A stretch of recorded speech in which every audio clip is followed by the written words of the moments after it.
Showcase, showcase, showcase, showcase, showcase, showcase.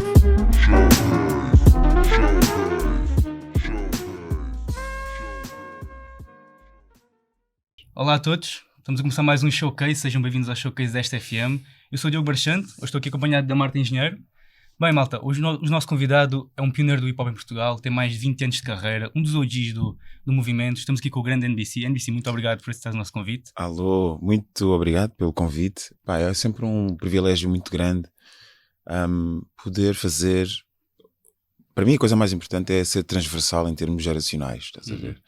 E para vocês me estarem a convidar aqui, para estar aqui, é porque de facto é preciso tocar em muitas gerações para se conseguir estar numa escola, neste caso na faculdade, com pessoas, vocês têm aqui 19, 20, não é? Sim, assim, exatamente. Por aí, não é? Portanto, imaginem que eu posso perfeitamente ser vosso pai. Literalmente. Sim. E portanto, poder estar aqui presente convosco e podermos ter esta conversa igual, para mim é obviamente talvez aquilo com que eu sempre sonhei quando era mais novo, da vossa idade e mais novo. Poder, de facto, ser transversal a esse ponto e estar atualizado a ponto de ser sempre presente naquilo que se faz. É, a magia da música é mesmo isso, e eu gostava mesmo de começar pelo teu princípio, sendo que és um dos OGs do hip-hop em Portugal. Começaste, estavas ali no início do movimento, basicamente. Como é que foi o princípio, filhos de um Deus menor, com o teu irmão, o Black Master? Gostava de saber como é que surgiu essa ideia de começarem a atuar juntos, a cantarem juntos, no fundo, e como é que era trabalhar com ele? Bom, o meu irmão, Black Master, é talvez das pessoas que eu conheço com mais conhecimento musical. Ele e o Samuel são duas pessoas que eu falo diariamente e nós temos uma relação muito profunda, e o Black Master, inclusivamente foi o Black Master que me pôs mais ligado ao rap. Porque eu gostava de outras coisas antes, enquanto miúdo, na escola ouvia outras coisas, e o rap, quando apareceu na nossa vida, na vida dele em primeiro, foi uma coisa muito marcante, sabes? Foi uma coisa muito marcante. Há de ser da mesma forma como para vocês também há alguma altura da vossa vida para chegarem à comunicação, não é? E portanto a música foi um veículo que nós tínhamos na altura, que encontramos na altura, para poder dizer as coisas que nós sentíamos na altura, porque de facto a música ligeira ou a música convencional não dava o mesmo espaço, não é? Tu não poderias usar a mesma argumentação, se nós quisermos dizer social, numa música pop. Portanto, vocês começaram um bocado mais interventivos na vossa música, certo? Sim, sempre rap consciente da altura. Sempre foi, por isso mesmo o nome Filhos de um Deus Menor. Exato. Não é? Esse nome, por aí já dá para perceber qual é a ideia, não é? Exato. E quando criamos esse nome, e por acaso até fui eu que criei esse nome, foi mesmo com o sentido de poder dizer às pessoas que, ei, calma, que todas aquelas coisas que nós hoje falamos, não é? Sobre as minorias, sejam elas quais forem, não é? Minorias étnicas, minorias de género, ou quer que seja, tudo isso já estava totalmente dentro da nossa forma de estar. Claro que na altura tinha mais a ver com aquilo que nós sentíamos, que era uma situação limítrofe em que algumas pessoas eram colocadas pelas razões que são. Às vezes não é, tu não queres pôr uma pessoa à parte porque queres, simplesmente acontece assim. E como nós temos esta dificuldade de ver tudo dentro do mesmo plano, porque não conseguimos, não é? Muitas vezes, imagina, se somos homens, olhamos para as coisas de uma forma mais homens, ou mais masculina, as mulheres também, as crianças também. As crianças não fazem ideia como é que os adultos vivem, não é? Portanto, tudo isto, cada um está dentro da sua bolha. E quando nós criamos os Filhos de um Deus Menor, foi mesmo para falar sobre o facto de haver algumas pessoas, este grupo de pessoas, afrodescendentes, que queriam fazer parte de uma sociedade que, eu não quero usar o termo não as aceitava, mas que não as colocava no mesmo sítio. E então nasceu o grupo Filhos de um Deus Menor, com esse intuito, sim. Boa. Sim, bem, NBC, tu não entraste neste mundo ontem, não é? Não. O Afro dizia que faz 20 anos, que temos aqui, uma Trindade faz 15 e toda a gente pode ser tudo faz 7.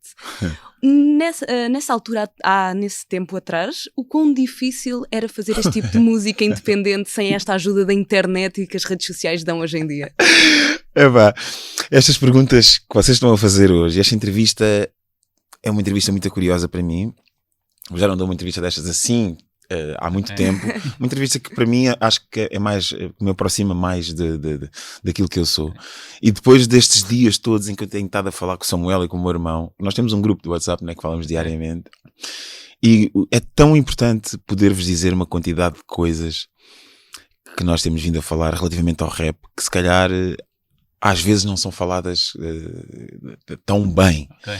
E então, para quem nos estiver a ouvir e que vai ver este programa de hoje, podemos dizer que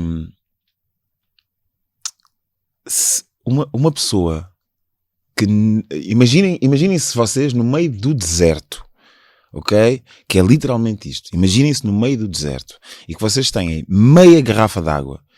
E com essa meia garrafa de água vocês não fazem a mínima ideia quantos quilómetros vão poder fazer e quantos quilómetros vão poder estar vivos. Porque no meio do deserto não existe norte e sul. Ok? E isto foi o que nos aconteceu a nós em relação à música. Esta é a forma figurativa que eu vos posso mostrar o que é que era o rap em Portugal. Era um espaço, era um deserto de areia mesmo, em que tu tinhas pouca subsistência, nenhuma subsistência, para não dizer isto, e que tu tinhas que andar para um lugar que não sabias qual era esse lugar, mas sabias que havia um sol, ok? A tua direção era o sol, de dia, e à noite era a lua. Isto é um bocadinho, é metafórico, mas dentro desta metáfora eu acho que toda a gente consegue perceber o que é que isso quer dizer. Claro. É não teres rigorosamente nada, nem pai, nem mãe, nem amigos, nem produtores, nem ninguém que possa te dar uma direção e dizer assim, pá, não, realmente se tu fizeres isto, nós vamos conseguir te ajudar, nem que seja com um copo de água. Não havia nada disso. E mesmo assim, estas pessoas, incluindo eu, o meu irmão, o Samuel, gosto de falar do Samuel porque o Samuel é meu amigo, eu gosto de o ter como exemplo porque é uma pessoa que me está muito próxima. Nós trilhamos um caminho, acreditamos numa coisa que não diria até agora, porque os nossos filhos e os nossos enteados e os nossos netos, digamos assim, já estão a viver no bem bom, digamos assim. Mas portas fechadas foram todas pessoas que desacreditaram daquilo que nós fazíamos, pessoas que achavam que aquilo que nós fazíamos era uma coisa completamente sem sentido, familiares que diziam, pá, arranja um trabalho, que isso que estás a fazer não existe. Portanto, hoje nós falamos sobre doenças mentais, falamos dessas coisas todas. Naquela altura não existia nada disso. E, portanto, imagina o que é que isto provoca num jovem de 17 ou 18 anos que tem uma ideia e uma vontade para conseguir transformar um pensamento que não existe em algo palpável, real, isto. Em arte, não é? Eu já nem quero falar sobre arte, eu quero falar mesmo em algo que existe, não é? Passar de um plano mental para uma coisa que faz barulho, não é? E não tens ninguém que te dê uma palmada nas costas e diga assim, não, está-se bem, eu vou contigo. Eu vou-te apoiar, não é? E hoje em dia, quando nós vamos vendo documentários de pessoas que começaram, startups que começaram, e que todas elas, em alguma altura, apareceu alguém que lhes deu um valor, pá, está aqui 5.000 euros, ou 10.000 euros, ou 2.000, pá. Naquela altura não existia nada disso. O material que nós comprávamos, o material que nós poderíamos comprar para aceder, para começarmos a fazer música, imagina, uma caixa de ritmos, como aquela que o Samuel começou, eu também tive uma. Essa caixa de ritmos nós compramos numa loja de músicas, porque já existiam lojas de músicas, nós fomos comprar esse material, mas depois a cena é, como é que se trabalha com isto? Não havia ninguém que os ajudasse na altura. Como é que se faz? Tiveram a começar por vocês. Tiveram que experimentar, aprender por aí, não foi? Experimentar, fazer, claro. Até existir qualquer coisa que nós não fazíamos a mínima ideia. Mas isso também puxou muito por vocês começarem a desenvolver essas capacidades e chegarem onde chegaram, basicamente. Opa, na verdade, só teve a ver mesmo com o facto de tu acreditares. Não teve a ver com mais nada. Nenhum de nós, pelo menos destas pessoas que estou a falar, nenhum de nós fez achar que isso alguma vez nos iria dar alguma coisa. Eu nunca fiz música inicialmente a achar que iria ser uma pessoa conhecida. Nunca fiz isso. Eu fiz com... O meu intuito era, eu tenho uma mensagem para passar. Eu tenho um objetivo.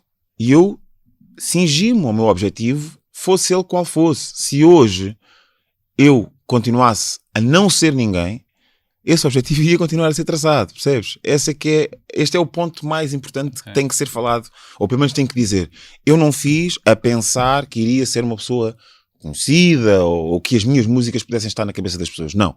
Eu fiz porque achava de facto que o mais importante que nós temos na nossa vida é trilharmos um caminho, acreditarmos nele. Isso é super importante. Sim, tinham coisas a dizer e no fundo só queriam dizê-las e tinham-se a vocês próprios para o fazer. Construíram-se Tal e qual. do zero. E como é que vês hoje em dia as pessoas que já têm algumas ajudas e com todas as redes sociais e a internet, como é que vês essas portas abertas que agora ajudam os artistas mais recentes? O que eu tenho a dizer sobre isso é, eu como consigo flutuar nas duas casas, não é? Repara, eu recentemente fiz um disco que não está aqui, ainda não está, portanto, em papel, digamos assim, não está impresso. Eu fiz um disco, foi na pandemia. Epiderme, certo? Sim. Exatamente, eu fiz esse disco e durante a primeira parte da pandemia eu tinha um método de trabalho, um método criativo que era escrevia as letras e fazia a composição e depois, durante a tarde, fazia mini cursos de produção, mistura, masterização, através de YouTube e todas essas ferramentas que agora hoje temos. Imagina, eu consegui gravar o disco, eu consegui misturar o disco, eu consegui comprar algum material que depois também dava para comprar, não é? Mesmo estando em cativeiro dava para comprar material, o material chegava a casa e consegui fazer. Que vocês, digamos assim, que vivem já hoje em dia dentro desse átomo, porque ele já existe para vocês de uma forma natural, nem sequer dá para explicar o que é não ter isso. Não dá para explicar. Por mais que eu esteja aqui a elaborar metáforas para vos explicar o que é que isso é super estranho conseguir hoje, de facto, nós idealizarmos coisas. Tu tens uma música feita, carregas num botão vermelho e a música está por aí para o mundo inteiro. Imagina que tu tinhas que fazer as músicas na altura, pegar num CD, entrar num comboio, sentar-se num comboio 1 hora, sair do comboio, ir, apanhar um autocarro, chegar a um sítio e dizer assim, está aqui um CD, e chegar lá e a pessoa dizer assim, epá, não, isto para nós não serve. É uma coisa que não dá para se explicar. Não dá para explicar. Vai ao YouTube, arranja um beat na net, dá para explicar. E lança para o Spotify quando quiser. E os beats? Foi? Tivemos uma grande sorte, e é isto que é muito importante também dizer, é mesmo muito importante que fique claro para todos que nos veem, nós tivemos uma grande sorte de termos uma pessoa, que era o Samuel Mira, que era um gajo que fazia beats à escala internacional. E que com isso tivemos temas tão emblemáticos como os meus, o Pela Arte, o Rhyme Sheet Cabala, o tema do Scratch e outros. Porque se nós não tivéssemos um Samuel, isso não ia acontecer. Estão a entender? É uma grande afirmação, de facto. Mas, olha, não ia acontecer. Os singles do Valete, o meu, Scratch, só estou a falar destes, para não falar dos outros todos, não é? Não iam existir à mesma escala se nós não tivéssemos um produtor que tivesse a capacidade e a possibilidade de ter-lhe caído vindo do céu uma energia cósmica para ele ser a pessoa que ele é. E merece todo o respeito que sim, devemos muita coisa ao Sam daqui. É disto que nós estamos a falar, é desta dimensão, que estamos a falar, porque tivemos sorte. Porque imagina, eu moro em Torres Vedras, sempre morei toda a vida. Hoje, vocês ligaram para mim e eu em 40 minutos estou aqui. Mas isto nos anos 90 não era assim. Eu para chegar aqui hoje, se isto fosse em 1994, por exemplo, eu iria demorar pelo menos meio-dia. Não é? Meio-dia, isto é, eu teria que sair de casa para ir tipo às 9, apanhar um comboio que podia ser às 9h30, chegar ao Cacém às 10h45 ou 11, para depois apanhar mais um comboio que iria chegar a Lisboa, ao centro de Lisboa, ao meio-dia não sei o quê, para depois apanhar um autocarro para chegar aqui, eu ia chegar aqui para ir às 2 e tal, mas tinha que sair de casa às 9. Estão a entender a dimensão da coisa? Portanto, mas nada disto foi motivo para desistir. Mas muitos desistiram ao longo do processo. Houve muitas desistências e ainda continua a haver desistências, mas nós não desistimos porque o nosso motivo maior é de facto o meu, que eu sei, o do Samuel e outros, claro, não quero estar a falar só dele, mas claro que falo dele porque é uma pessoa que nós todos admiramos, não é? e talvez será mais fácil para todos também percebermos, é que a nossa dimensão, tal como vocês sabem hoje, o Samuel, ele não faz as coisas com o intuito de ser conhecido. Ele faz com um objetivo maior de que daqui a não sei quantos anos, nós vamos estar a falar do trabalho de uma pessoa que continua a não ter uma editora, é independente e que na semana passada lançou um tema de um álbum com o Blasp e que as 16 barras que ele dá, eu duvido que haja gajos mais novos do que ele a fazerem melhor do que ele. É este tipo de cena que estamos a falar. Então do que é que nós estamos aqui a falar no fundo? É do amor que nós temos às coisas. É do sentimento profundo que nós temos pela arte. E quando vocês me comunicam para vir para aqui, para vos dar uma entrevista, as pessoas podem pensar, não, porque se calhar pagaram-lhe. Não, man, eu estou aqui porque estou aqui. Eu estou aqui porque há um motivo maior. O motivo maior podia dizer às pessoas de facto o que é que nós passamos para chegar aqui, mas que o nosso amor à arte, ele é maior do que nós. Muito maior do que nós. Mas olha, NBC não é só hip-hop, a verdade é essa. Ao longo de mais de 20 anos de carreira, tu experimentaste muita coisa, tens vindo a fazer muita coisa diferente, evoluíste muito o teu estilo musical. Eu gostava de saber se essa tua transição de rapper, no fundo, catalogava-me como um rapper, se essa transição de rapper para um músico, na plenitude da palavra, foi uma transição natural ou sempre foi um desejo teu? Não, foi um desejo meu. Apesar de eu considero-me sempre rapper. Eu sou sempre rapper. Mas o que é que acontece? Acontece que mesmo até à atualidade está-se a passar uma coisa muito, para mim é um bocadinho flagrante, que é, dentro da comunidade negra, se quisermos falar mais especificamente, criou-se um estigma também de que este é o género de música que vocês fazem e portanto estão de alguma forma estigmatizados a isso. O que acontece é que toda a música urbana é negra. Toda. Rock, pop, rap, blues. Toda esta música foi criada por negros. Eu tenho um álbum de rock para sair em breve. Porque a música é negra também, da mesma forma. Entendem? Então, isto é preciso também passar às novas, à juventude, portanto, Afrobeat, não é? Portanto, toda esta panóplia de música, desde os anos 30 até a atualidade, é música negra. E temos que dizer aos miúdos mais novos que eles podem abrir um bocadinho mais os horizontes. Podem pegar numa guitarra, podem pegar num baixo, podem pegar num piano, que há mais mundo. Há mais mundo para nós nos podermos influenciar e deixarmos também influenciar e não ficarmos só catalogados agora às cenas novas, ao trap, ou não é? A estas novas vertentes que vêm do rap. E portanto, claro, dentro da minha cabeça, pá, eu cresci a ouvir Bob Marley, entendes? Esse, no fundo foi o primeiro género musical que eu comecei a ouvir para além da música africana. E então quando eu comecei a ouvir reggae e Bob Marley no caso, eu sabia que o Bob Marley seria sempre uma pessoa muito importante para mim, por isso é que eu falo dele num dos meus temas, porque ele também tinha muita coisa para dizer, não é? Eu lembro-me perfeitamente de ser miúdo, pá, eu já não me lembro que idade é que eu tinha, mas pá, uns 14, uma cena qualquer, e alguém estava-lhe a perguntar, um entrevistador da BBC que tinha ido à Jamaica na altura em que se falava muito sobre a cena de fumar erva e não sei o quê, se isso era um problema, papá. Aquelas coisas que ainda hoje se mantêm um bocado na nossa sociedade, apesar de estar um bocadinho mais aberta. E então, pá, foi muito curioso. E lá está, essas coisas mudam-nos, não é? Mudam a minha maneira de pensar. Então foi muito curioso. O entrevistador estava a dizer, but don't you think that smoking weed is bad for the young people? Era aquela coisa toda. E o Bob Marley responde assim, it's a plant. I'm smoking a plant that grows. It's just a plant. Estás a ver? São este tipo de coisas, são bué simples, mas fazem-nos ver a vida de uma forma um bocadinho diferente de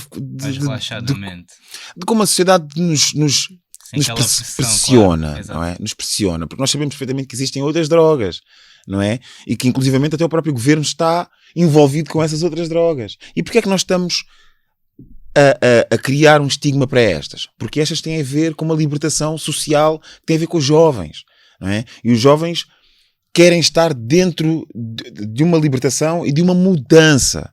E muitas vezes essa mudança não acontece tão rapidamente porque há uns decisores que preferem pôr uma tampa em cima de uma panela de uma água que está a borbulhar a 100%. Mas vai arrebentar mais cedo ou mais tarde. Tem sempre que rebentar. Vai sempre rebentar. O que acontece é que a diferença entre teres uma mão que segura a tampa quando a água está a borbulhar, ou a mão que não está e a tampa por si só faz, ou alguém que está lá e levanta. E quem são essas pessoas? São vocês. Porque são as novas gerações que estão a ocupar os lugares de decisão e que têm uma visão diferente daqueles que antigamente tinham. Porque vocês são muito mais abertos e porque a internet consegue ligar-nos a todos, de Portugal aos Estados Unidos, à África, à Ásia, a sabermos todos ao mesmo tempo o que é que está a acontecer. Eu lembro-me perfeitamente do dia em que pela primeira vez aconteceu uma cena qualquer, já não me recordo qual foi o acontecimento mesmo, mas eu lembro-me perfeitamente do dia em que aconteceu algo dramático, já não me lembro, uma cena qualquer com um artista, não me lembro muito bem, mas que eu consegui, isto é, alguém me disse, sabes o que é que aconteceu com não sei quantos? Não foi em Portugal, claro. Sabes o que aconteceu com não sei quantos? Eu disse, não. Então vê o vídeo que eu te estou a mandar. E de repente eu estou a ver o vídeo que ele me está a mandar, mas logo a seguir recebi 4 ou 5 de outras pessoas que estavam no mesmo espaço. Sim. Então eu comecei a ter uma informação 360 como uma coisa que eu não sabia que existia. Então eu comecei a ter várias informações ao segundo de várias pessoas a dizerem-me a mesma informação. Para vocês que já vivem com essa informação em 360 há tantos anos, ou desde que nasceram, não conseguem ter noção do que é. Porquê? Porque antigamente a informação era única, de uma pessoa só, que te dizia algo e tu não tinhas como ir procurar de outro lado essa saber outros ângulos. Hoje em dia temos tudo. E temos que ser nós a filtrar também, mas com temos certeza acesso a todas. Mas eu prefiro diferentes. Assim. Eu prefiro que sejas tu a filtrar, mas mesmo que erres, porque o erro também tem a ver com a idade. Não é? Eu não posso. Nós temos aqui a mesma informação. Ou melhor, vamos os dois dentro de um carro. Os dois. Não é? E dentro deste carro estão 2 pessoas que podem ou não viver na mesma casa. Mas só o facto de estarmos a fazer uma estrada de 40 km, vamos daqui para o Alentejo, e podemos os dois nem sequer estar a falar. Mas os pensamentos que correm na tua cabeça e que correm na minha cabeça não tem nada a ver. Não é? E a visão que tu tens da estrada e as coisas que tu vais ver ao longo da estrada é completamente diferente. Portanto, e foi isto que nós não tivemos acesso durante muito tempo. Não é? Nós estávamos fechados numa cena, eu olhava para a estrada, era só aquilo, mas nem sequer comunicava com a pessoa que estava ao meu lado porque nem sequer era permitido. Essa pessoa nem sequer tinha acesso. Hoje, metes uma fotografia de uma cena qualquer que estás a curtir, fazes um post, fazes uma cena qualquer e eu consigo, ao longo do tempo que te sigo, perceber mais ou menos em algumas nuances quem tu és. E isso é super interessante. E eu adoro viver no mundo atual. Sabendo aquilo que sei, e que lá está, consigo fazer uma filtragem, mas hoje tenho um sorriso muito mais largo sobre o que está a acontecer. Eu tenho tentado acompanhar as cenas as novas mudanças, principalmente com o que tem a ver com, não só com arte, socialmente. E fico muito contente que estejamos no ponto em que tu estás a dizer, num ponto em que vai rebentar. Estou mesmo bem feliz, porque de facto é preciso rebentar para se começar do zero. Nós precisamos disso. Claro. Yeah. Sim, é verdade. As tuas músicas têm bastante trabalho social por trás delas. Eu nem sei navegar, eu só quero um lugar para ser quem sou. Isto é de familiar? Sim. Foi a música que levaste ao Festival da Canção em 2019, Igual a Ti. Yeah. E sentes que agora o mundo convive melhor com a diferença e é mais fácil para todos arranjar o lugar para ser quem são? Uau! Eu gosto dessas perguntas. Eu gosto dessas perguntas. É profunda. Pensaste sobre o assunto, é muito fixe. Eu acho que estamos a trabalhar para isso. Eu acho que o caminho está a ser esse. Eu vejo que realmente, por exemplo, no caso das mulheres, o lugar não é o mesmo que era há 30 anos atrás. Não é? Nem há 20, nem há 10. Não é? Ainda não é o lugar que nós queremos, mas é um lugar, está a caminhar para lá. É um lugar muito mais, se calhar há 5 anos teria aqui 2 rapazes, né? E hoje tenho um rapaz e uma rapariga, né? E logo aí essa sensibilidade feminina é super importante. E não, ontem eu estava a falar com uma amiga minha e estava-lhe a dizer isso. Repara, tu não tens programas de rádio, a não ser que tu vás ao Spotify e aí podes procurar o podcast que tu quiseres, mas não tens um programa de rádio nem de televisão que seja só feito por mulheres. Estás a ver? Numa visão única só das mulheres. Tu não tens, na política, um partido que seja só das mulheres. Não tens. É preciso. É preciso. E é aqui que eu quero fazer chegar às pessoas que nos ouvem. Que ainda ontem estávamos a falar sobre isso. Eu ontem estava a falar sobre isso por causa da cena das cotas. Que era alguém que estava assim a surgir bué, a dizer que a música portuguesa tinha diminuído de quantidade novamente em termos de quantidade de música portuguesa que se ouve nas rádios. Sim. E que é preciso mais cotas e que é preciso aumentar. E eu depois, nessa mesma página que era do... Ai, como é que se chama a página? Esquece, não interessa, também não vou estar a dizer agora para não criar suscetibilidades. Mas...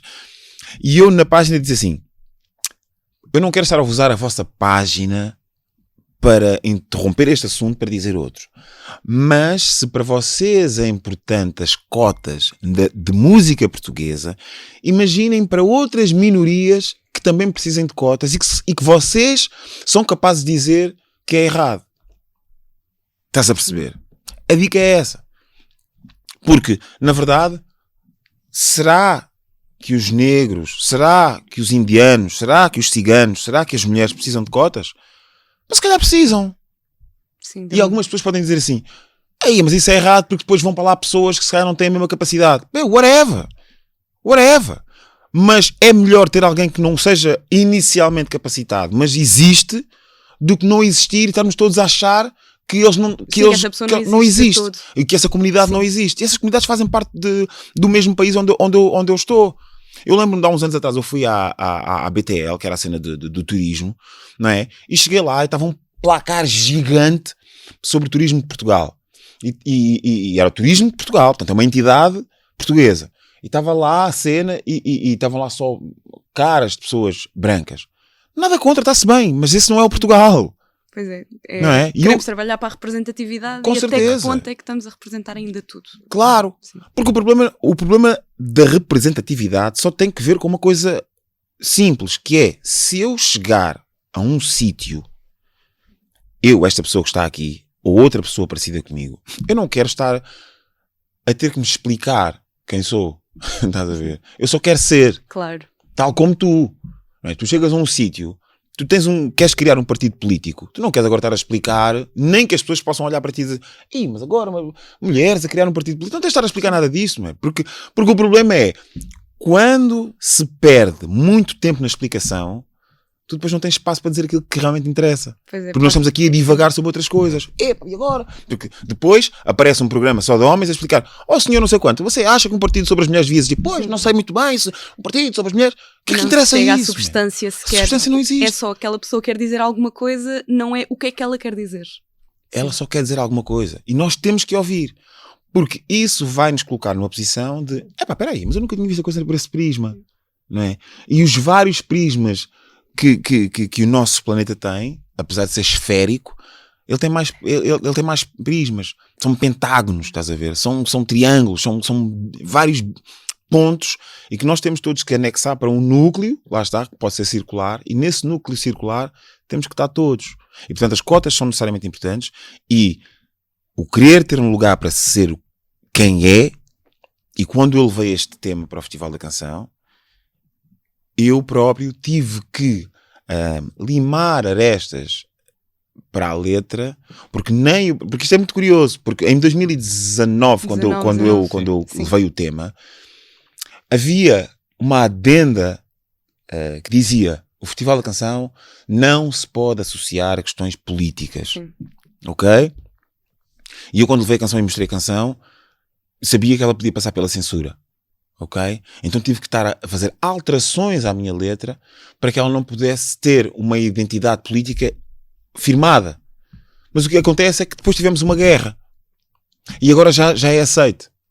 E já podes fazer questões... E o próprio Festival da Canção fala sobre isso de uma forma mais natural. Então o mundo mudou. Então quer dizer, as pessoas que andaram a partir pedra desde o início, o que é que vão dizer agora? O que é que eu vou dizer agora? Quando levo uma canção que está a falar exatamente dessa mesma questão, que é dos sírios, não é? Dos africanos e de pessoas que têm que apanhar barcos para vir para outros sítios para terem vidas melhores, não é?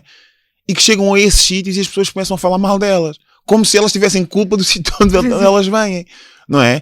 E é exatamente isso, porque do sítio onde eu venho, e é isso que fala da canção, também tinha flores, tal como aqui. Não fiquei a pensar que lá não tinha. Tinha flores, tinha escolas, tinha crianças, tinha telemóveis, tinha livros.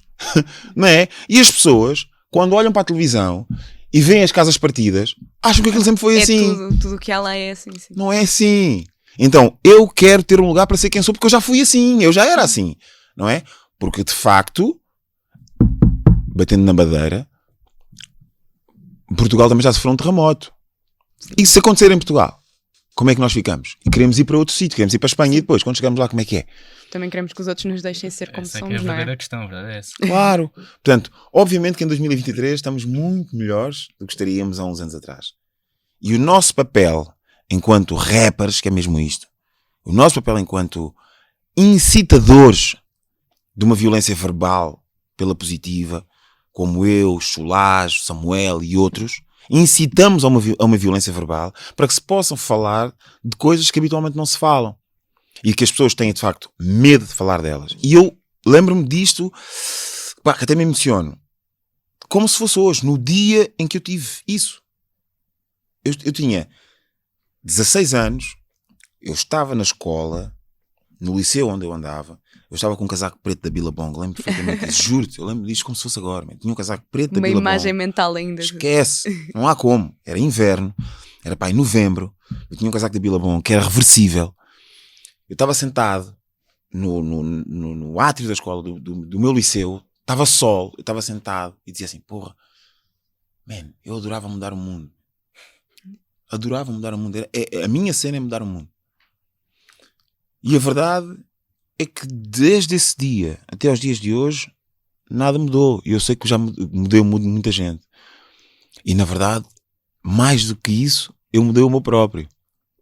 Estás a ver? A minha visão sobre as coisas Mudou completamente. mudou, mas o átomo é o mesmo. E o ato é o mesmo. A ideia inicial é a mesma. É que nós possamos estar aqui os três não, desculpem, temos aqui mais pessoas que fazem parte deste trabalho, e todas essas pessoas, e vocês, em particular o Tiago, que entrou em contacto comigo para poder estar aqui, é porque ele acha que a minha palavra tem alguma importância para poder estar aqui a falar convosco, juntamente com todas as entrevistas que vocês fazem aqui, e vocês próprios, não é? E, portanto, é desta forma que esta entrevista e outras que vocês façam poderá tocar alguém. É sempre este o objetivo da comunicação. É este o trabalho da comunicação. Foi sempre aquilo que nós acreditamos na comunicação, não é? E, portanto, a minha comunicação não é diferente da vossa, não é? O triângulo forma-se desta forma. E no final do dia é exatamente isto. Vocês têm o espaço, eu tenho algo a dizer e nós convergimos todos para que o mundo possa efetivamente ser aquilo que nós consideramos e que eu possa ter um lugar para ser o que sou, e tu e todos nós, não é? NBC, tu és sempre muito consciente, sempre muito interventivo. As tuas músicas comprovam isso mesmo, já falámos sobre isso, aliás. Aprendi a lição e fiz disso refrão. Bem-vindo ao passado, NBC com a GNR em 2005. Sim, sim. Alguma coisa ficou por dizer em mais de 20 anos de carreira? Se ficou a perder? Ficou por dizer ainda. Ficou por dizer. Não ficou por dizer porque, graças a Deus, eu continuo vivo, ativo, com mais 3 álbuns preparados, prontos a sair, com mais um EP que vai sair em breve, que já está preparado. Não fica nada por dizer enquanto a voz estiver aqui. E este também é uma das partes do meu trabalho, que é também ensinar não só jovens, não é? Ensinar a toda a gente a trabalhar a sua própria voz, não é?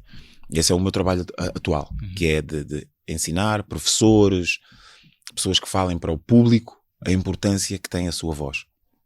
Quando vais falar em público, precisas de aquecer a voz, precisas de saber o que é a respiração diafragmática, ter a voz encorpada e preparada para falar, fazer pausas, falar para que aquilo que tu possas dizer também, seja em que sítio for, possa ter a carga energética que tu achas que ela tem que ter. Portanto, essa eu fiz uma formação de formadores para poder dar aulas sobre este assunto. E portanto, não ficou nada por dizer. Eu não me arrependi de nada, e esse é um grande privilégio, mas porque também, lá está, desde essa idade, eu tive consciência de, por exemplo, uma coisa que eu tive logo consciência desde criança, mas isso é porque também a formação que eu tive familiar. Não me apetecia muito, já desde essa altura, não me apetecia muito estar por palavras obscenas nas minhas músicas. Acho que não ia acrescentar nada, estás a ver? Aquilo que eu tinha para dizer, não me ia acrescentar nada. Mas repara, nada contra quem o faz, atenção. Só que para mim, qual é o meu gozo maior atualmente? E isto acontece hoje, man. Isto é bué da bonito, porque vocês ainda são bué putos e ainda não fazem a mínima ideia do que é ter filhos, né? E isso é fixe. Pá, mas eu vou no meu carro, a minha filha pega no disco, maturidade, mete o disco, ouve da primeira à última música, eu estou lá a ouvir com eles e digo assim, Fónix, eles estão a ouvir a minha música, man. Isso é o melhor sentimento Isso é uma possível. cena que não dá para É o melhor explicar. sentimento. E eles estão a ouvir a minha música e não há um único momento que eu diga assim, esta música não. Estás a ver? Yeah. Esta música não. Não existe esse sentimento. Em qualquer dos meus discos. Qualquer música se pode ouvir. Porque desde cedo comprometi-me de que palavras obscenas não iriam acrescentar em nada. Não é por aí que o meu discurso ia ser mais afirmativo por eu estar a dizer não é por aí. Não é por aí. E então isso para mim é um grande privilégio. E é assim que tu mudas as coisas. Que mundo é que tu queres para ti? Ou melhor, que mundo é que tu queres? O mundo que tu queres Sempre é o um mundo mundo que melhor, tu vais exato. criar. Estás a perceber? Sim, tu é que tens de fazer por aquilo que queres Claro. que seja o teu futuro, não é? Aí é que está. Exato. Aí é que está. As pessoas querem mundos melhores, mas querem ir lá para fora bater nos outros. Mano, então tu vais lá para fora bater em alguém, como é que tu podes querer um mundo melhor? A pessoa a quem tu bateste ou ofendeste, se ela é... Eu vou dar o exemplo de uma outra forma, eu sei que já está a ficar bué da longo, mas mesmo para complementar, que é... Eu estive a falar nisso, lá está, novamente com o Samuel sobre esse assunto, que é... Repara nisto. Tu és músico, ok? E tu, como acontece comigo muitas vezes, imagina, se há aqui algum fã, assim, pá, fogo, adoro a tua música, menti, está-se bem, e eu levo isso para mim com maior alegria, porque pá, é o melhor que um artista pode ter, né? Uhum. Alguém dizer que a sua música o influenciou de alguma forma. Mas, qual é o contraponto disto? Imagina que há um fã qualquer, uma pessoa qualquer, que se suicida e gostava de um artista qualquer. O artista vem dizer: eu não tenho nada a ver com a morte daquela pessoa. Não é a minha música que o influenciou a fazer isso. Não é? Tenta-se logo distanciar da questão. Obviamente. Porquê? Porque ele não quer. Ele não quer ser o Yang do Ying. Sim, Porque é só influência boa, não quer também influência má. Ah, pois. Porque se um artista fosse dizer assim, fogo, este gajo, Ganhou um prémio Nobel, foi graças à minha música. Havia... Mas olha, isso Estás fala-se a muito perceber? agora Sim. com a questão do drill e desses movimentos certeza. artísticos que há agora, o pessoal dos gangues e não sei o quê, dizem que influenciam muito. Mas temos também de ver bem como é que é essa influência. Agora há uma cena que é, como é que é? Rap crime, né? Sim. Eu há pouco tempo é que eu ouvi essa sigla, eu não conhecia. Não, mas depois fala-se muito que depois, como é que atos que não devem ser cometidos, ouvem tudo essa música. É óbvio, né? Começam lá a catalogar logo assim. Claro, todos nós somos influenciados. Mas olha, como diz, qual é que é esta música? Era a música do Samuel. Todos nós temos uma influência. Sejam as boas ou as más, não é? 16 de dezembro de Exatamente. 95, sim. Há influências boas e más, não há como. Não há como. Tu Claro. vês um filme, tu vês uma série e essa cena tem que te influenciar de alguma forma. E portanto a música é igual. Portanto, se há um fã que diz, mano, a tua música mudou a minha vida, se há um fã que comete uma cena influenciado pela música do artista, o artista também tem que perceber que Claro. tem alguma influência sobre aquela pessoa, não é? Não há como. Então as pessoas vão ver o Alessandro Sanz ou uma cena qualquer só porque sim? Não, vão ver porque gostam, não é? Então, portanto, nós temos que ter a noção de que somos influenciadores. E vocês que fazem comunicação, a comunicação que vocês fazem, a forma como vocês também têm jornalistas pelos quais vocês dizem, porra, o Rodrigo, o Guedes, sim senhor, é meu boy. Se houver alguém que faça comédia, vai dizer, o Ricardo, fogo, sim senhor. Então, se houver outros que têm um humor mais negro, há sempre uma influência de todos os lados. Portanto, nós temos que... E a bica é mesmo essa. O mundo é gigante e tem muito espaço. E cada um pode se influenciar pelo que quiser. Não é? Olha, por exemplo, eu gostava de ver que houvessem mais mulheres comediantes. Não existem tantas. À escala do Ricardo, por exemplo. Não é? Pois é verdade. Eu adoraria que houvesse. Aquela miúda, a pomba... A bomba na fofinha. é muito boa. Mesmo. Bem, mas NBC, eu acho Diz-me. que temos mesmo que fechar. Claro A que questão sim, é essa, claro que porque sim. estamos aqui para o nosso jogo final. A conversa está excelente, aliás, mas temos que Claro. passar aqui a nossa dinâmica final. Posso vir todas as semanas fazer um... Olha, gente, fazer Um 20 episódio minutos, com o né? NBC. Ah, adoraria. você- Mas a ideia do nosso jogo, não sei se já ouviste falar do Eu Nunca. Já, Pronto, claro. manda uma pergunta, eu nunca, e depois com uma coisa final, se já aconteceu ou não. E depois, se já tiver acontecido, falavas um bocadinho sobre Tá isso, bem, assim, tá de bem. forma mais Rápido. breve. Sim. Exatamente. Eu para falar é uma complicação, eu sei. Portanto, é agora, de repente, nós vamos lançar-te uma frase E eu tenho que completar, é isso? Sim, é Não, se já não. fizeste, se Nós eu completamos e nunca tu- ou se já fizeste. Ok. Pensava que era outra. Eu tinha visto outra. Pensava que era eu nunca, depois eu tinha que dizer o restante. Eu nunca. Não, isso é Não. outro jogo ainda. É para a próxima semana que vies. Lindo. Ora bem, eu nunca quis mudar de profissão. Já quiseste mudar de profissão? Nunca quiseste? Já te passou pela cabeça? Mesmo antes de seres músico, se calhar, já falaste Não, que eu já tinhas tive outras trabalho. profissões. A cena foi essa. Eu, antes de ser música a tempo inteiro, eu trabalhava como vendas. Com vendas Sim. numa empresa grande. E agora, neste momento, se fosse para mudar, era para ser cineasta. Era mais dessa Não onda. vai. Eu Olha, gosto bem. Eu nunca tive um fã stalkear-me, tipo andar atrás de ti na rua, que, assim, mesmo para tirar uma foto ou assim. Já tive. Já tive. Sentiste muito constrangido na altura. É difícil gerir esse sentimento. Claro. É difícil gerir porque tu não queres ofender a pessoa. Só que eu tenho também, eu sei que é um problema meu, que eu sou demasiado dado. Estás a ver? Uhum. E às vezes esse ser muito dado pode, como é que se diz? Pode misturar aquilo que a pessoa está a sentir. Sim, Se a pessoa claro. já tem Sim, um claro. sentimento, depois estás ali super mega É. afável, depois já diz, não, manda mensagem pelo Instagram, depois já respondes. Sim, E isso, né? Então às vezes eu tenho que saber dosear um bocadinho essa Sim, claro. essa cena de ser afável com as pessoas. Mas pá, eu gosto das pessoas, eu não posso mudar muito. Né?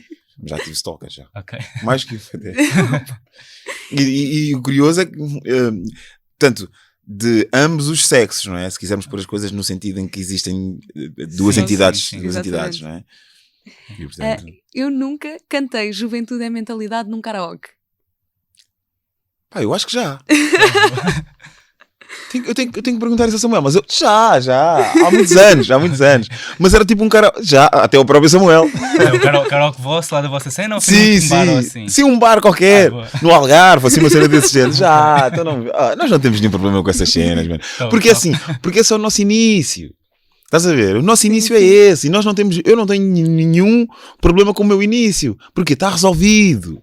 Estás a perceber? Está tudo resolvido, É a mano. experiência. Está resolvido. Mas já achas Fez mesmo parte, não é? Claro que sim, então achas que se essa parte que foi o teu início, se tiveres vergonhas, assim, não faço isso, então tu não estás resolvido contigo, então tens que há ali qualquer coisa que não está bem. Ok. Eu já fiz isso, e se tivesse que fazer agora, fazia na boa. Com o Samuel, ele faz. Olha, então eu nunca chorei ao ouvir Bob Marley. Já chorei, Fónix. Fazendo Já. referência à segunda pele. Já chorei muitas vezes a ouvir Bob Marley, muitas vezes.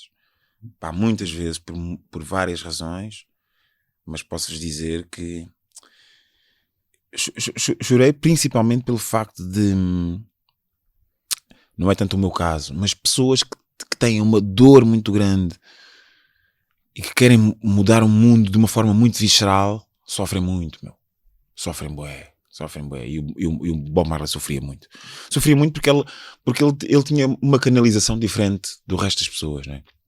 Repara que ele é um gajo que morreu aos 30 e não sei quantos anos. Sim, super novo.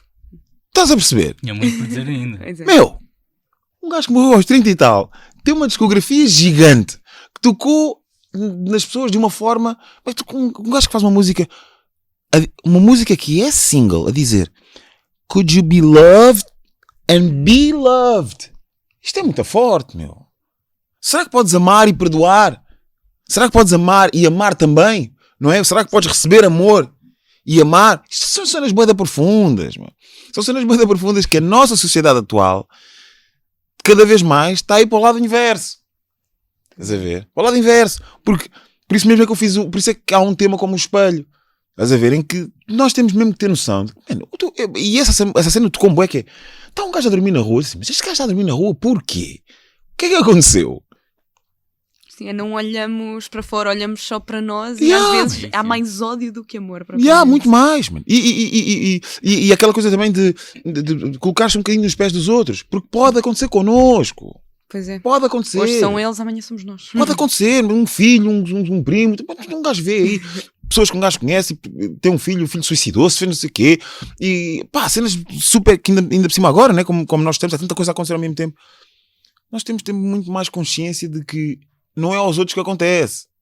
Pode ser a qualquer um. Pode acontecer-me a mim, man. Eu tive um ano, foi antes da pandemia, eu tive uma mega depressão, man. Uma mega depressão. Tinha acabado de sair este disco, em 2018, e foi uma sobrecarga gigante para concluir este disco. Eu tive uma depressão, mano. Uma cena que antes eu nunca imaginaria que me iria acontecer. E essa depressão mudou a minha vida. Mudou fisicamente a minha vida. Porque tu depois, quando ultrapassas isso, ficas sempre naquela assim, mano, quando é que isto me vai acontecer outra vez? Andas sempre assim. Sim, ficas sempre com a questão. Está sempre lá. Passou.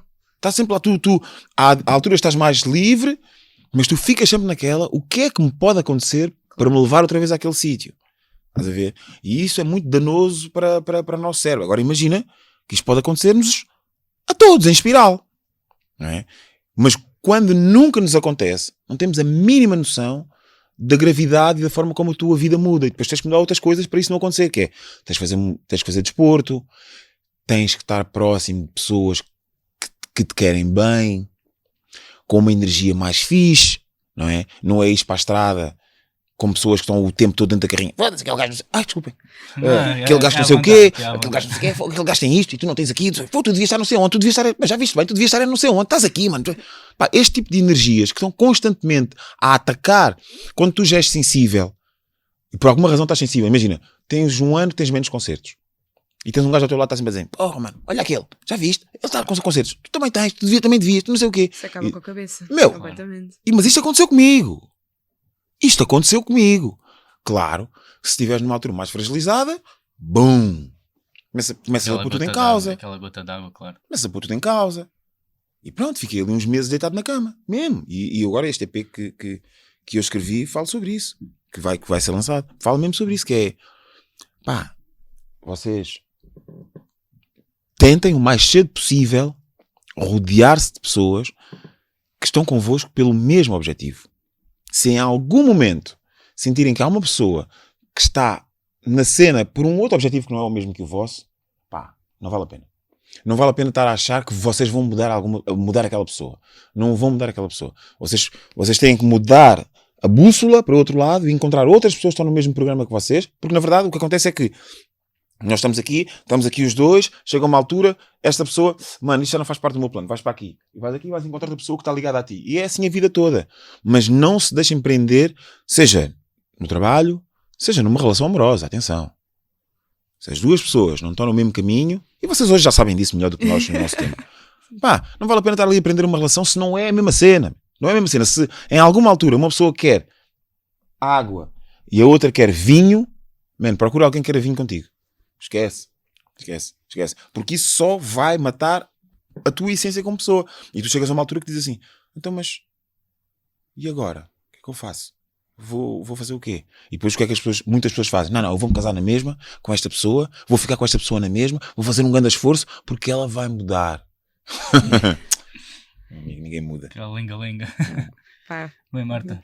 Mas sim, a NBC mesmo agora para terminar, Sim. já falámos dos teus inícios, certo. E agora para o futuro, o que é que nos podes contar sobre o EP que vai sair o muito EP, rapidamente? Um EP de 3 músicas, pura rima, sem refrão, a contar coisas da minha vida, desta vida, deste tempo que aconteceu agora. E no fundo não é para provar alguma coisa, é só para dizer que também estou ativo nas rimas, continuo a estar ativo nas rimas. O EP vai se chamar Epicentro, que quer dizer de onde eu sou.